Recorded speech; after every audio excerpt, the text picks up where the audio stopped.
তারা জয় বাম। এক প্যাকেট নুন আপনাদের কিন্তু অনেক কাজ দেবে। বাড়ির নেগেটিভিটি কাটানোর জন্য, নিজের নেগেটিভিটি কাটানোর জন্য এক প্যাকেট নুন কিন্তু যথেষ্ট। কি করবেন বলে দিচ্ছি। এক প্যাকেট নুন নিয়ে আসবেন বাজার থেকে। প্রতি সন্ধ্যেবেলা করে একটু নুন আপনাদের বাড়ির চারপাশে ছেটাবেন। পরের দিন সকালে সেটি ঝাঁট দিয়ে ফেলে দেবেন। সেম প্রসেসে প্রত্যেকটা দিন করবেন। আর কি করবেন, আপনাদের স্নানের জলের মধ্যে অল্প নুন মিশিয়ে প্রতিদিন স্নান করার চেষ্টা করবেন। আর কি করবেন, আপনাদের রান্নাঘরে একটি ছোট্ট বাটির মধ্যে নুন রেখে দেবেন। আপনাদের টয়লেটে একটি ছোট বাটির মধ্যে নুন রেখে দেবেন। প্রতি সপ্তাহে শনিবার করে সেটিকে আবার চেঞ্জ করবেন।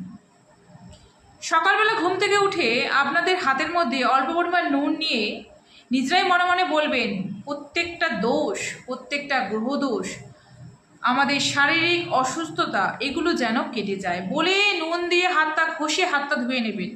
এইগুলো যদি রেগুলার করতে পারেন, আপনাদের বাড়ি থেকে, আপনাদের থেকে নেগেটিভিটি দূর হয়ে যাবে। এটি করুন, নিশ্চয়ই উপকার পাবেন। জয় মা তারা।